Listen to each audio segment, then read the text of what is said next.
10-Minute Jazz Lesson Podcast, episode 151.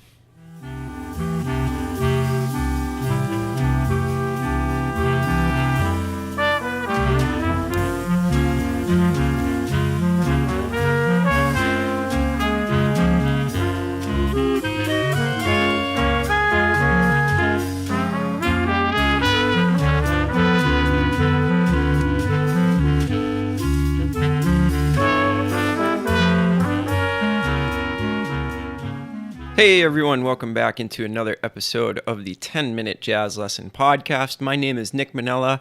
I'm the creator and host of this show, and I will be guiding you through the next about 10 minutes of dropping some jazz knowledge on you. It's time for our brand new Tune of the Month exercise. This is one of our listener favorites because I do write an etude every single month over the tune that we're going to be discussing. So just a reminder before we get into the podcast that you can get the PDF to this exercise, including the etude I've written in all keys, available on our Patreon site. You can find that by going to our website, 10minutejazzlesson.com, clicking on one of the Patreon links, heading over, showing your support. It only costs you $3 a month to be part of our Patreon family, get all the PDFs, get a bunch of other cool stuff that we provide over there. Got to give a couple of quick shout outs to people that have joined up this week. Thank you to Ray, Jason, and James. Thank you guys so much for becoming part of the family. And that $3 a month is really the lifeblood of this podcast. You know, digital creators, this is the only way we make money, especially because on this podcast, we've chosen not to do any sponsorships. That's just a decision that we've made, and we've chosen to go directly to the people out there that listen to the podcast and ask for your support directly. Again, only $3 a month. You barely even notice that it's gone, and you get access to over 150 episodes of worksheets and things to think about to become a better jazz musician. So head over there, 10minutejazzlesson.com, click on one of the Patreon banners, and join up today. Thank you so much for everybody who's doing that. All right, let's get into today's episode. So as I mentioned earlier, this is our Tune of the Month episode, and what we've chosen to do this month is the great Joe Henderson composition, Recorda. I think that this is an interesting tune for several different reasons, and what we're going to be focusing in on in our lesson today is the first 8 measures of this tune. So this tune is very open, meaning that for the first 8 measures, we have these big open minor chords. Starts on concert A minor for 4 bars, and then it goes into concert C minor for another 4 bars. And this allows us to work on some things that wouldn't be available to us in other tunes, meaning that we can work on this big spacious style of playing and know that we have 4 bars of which to kind of stretch out over and explore some concepts. So the concept that we're going to be thinking about over the first 8 bars is using the harmonic minor scale in order to play over a minor 7th chord. And this is a really interesting sound. So let's start by talking about what is the harmonic minor scale if you're not familiar. So the harmonic minor scale is characterized by a lowered 6th and a major 7th together in the same scale. And it gives it a very, very distinct sound. So we still have the lowered 3rd, obviously, that's what makes it minor. But in opposition to the regular Dorian scale, what we're going to do is we're going to also lower that 6, and then we're going to make the 7 the leading tone, the major 7. So what this does that's different than a lot of other scales that are just comprised of half steps and whole steps is that we actually get the presence of a minor 3rd in this scale. It's not very typical when it comes to playing scales of any form, really. So where is the minor 3rd? Well, it appears between that flatted 6 and the major 7.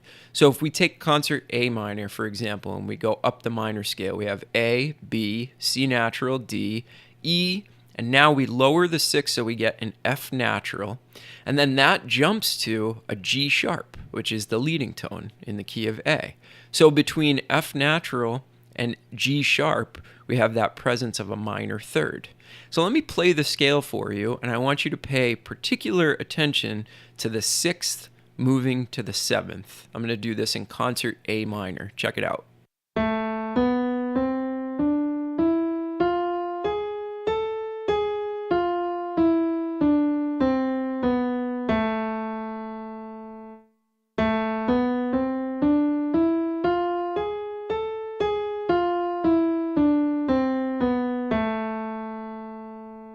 So you can hear how interesting that jump from the flat 6 to the major 7 is. Now, if we were to put this over an A minor 7 chord, it doesn't technically fit, right? Like, we don't use that flat 6 in a Dorian scale, but it works. It really works. And it's all about the leading tone, because that leading tone is pulling you back to 1.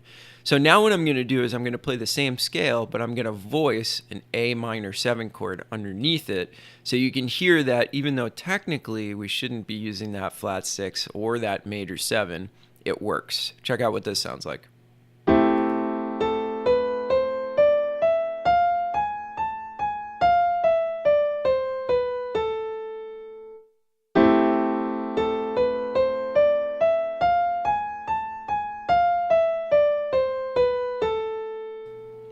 So the scale is so strong that it works even though some of those notes clash a little bit.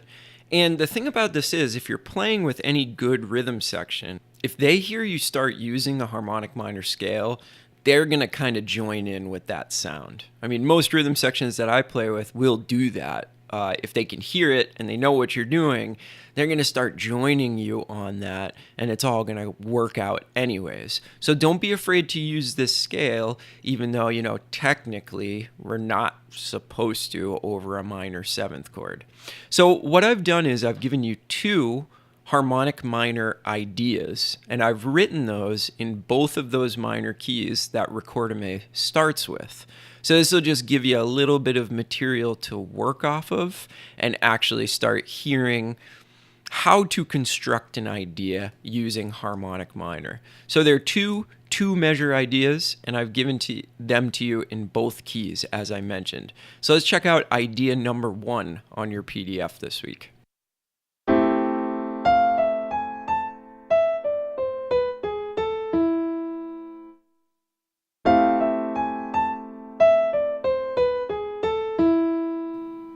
So we've used all the ingredients of a harmonic minor scale to form that line. We've got the flat 6, we've got the major 7, and it works. I think you can hear that it works. The first note, which is the flat 6, does clash a little bit with the chord, right? But it's kind of a nice sounding clash, right? I mean, jazz is all about tension and release, so we're building some tension here. We're making our lines more interesting. All right, let's check out line number 2 on your PDF for this week.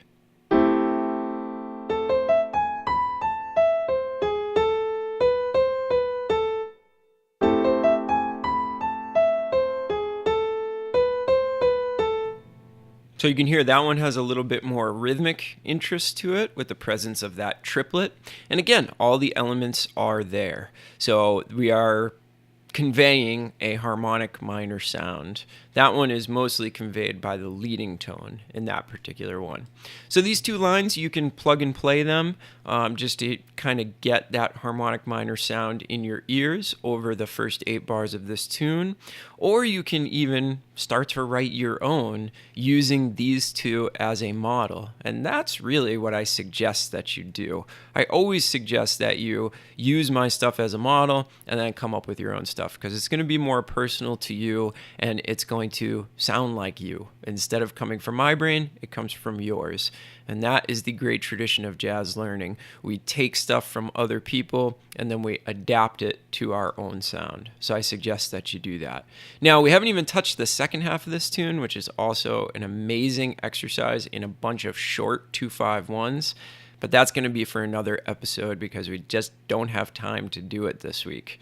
But I want you to start utilizing that harmonic minor, start practicing that harmonic minor in all 12 keys so that you have access to it not only over this tune, but over any tune where you kind of hear that sound happening or want something a little bit different over a minor chord. You should have access to the sound. This is a very, very important sound in both classical music and jazz. So I suggest that you study it a little bit more closely. So I have written a 2-chorus etude over Recorda for this week. And what I've done over the first 8 bars of each chorus is tried to use a bunch of harmonic minor over it so that you have a study tool that takes you even further. Now, of course, you can study the rest of the tune as well, steal some of that stuff from me. But I think this is great both for technique and for learning further the concepts that we've talked about, going outside of these short little exercises and excerpts and seeing a longer statement that kind of works together as a whole. All right, so I'm going to close out the episode by playing the etude for you. Remember, you can get it in concert, B-flat, and E-flat on our Patreon site. So head over there today, sign up to become a supporter, and you can get all that good stuff. All right, have a great weekend, everybody. Any questions on this episode, drop a line over in the Facebook community group, 10-Minute Jazz Lesson Community. Search for that on Facebook, and you can get in today. See all the cool stuff. We've had a lot of great discussions going on over there this week, and we even have a new episode idea spurred by one of the posts from our members over there. So you're going to be hearing that sometime soon. All right, have a great weekend. Check out this etude, and we will talk to you soon. Bye.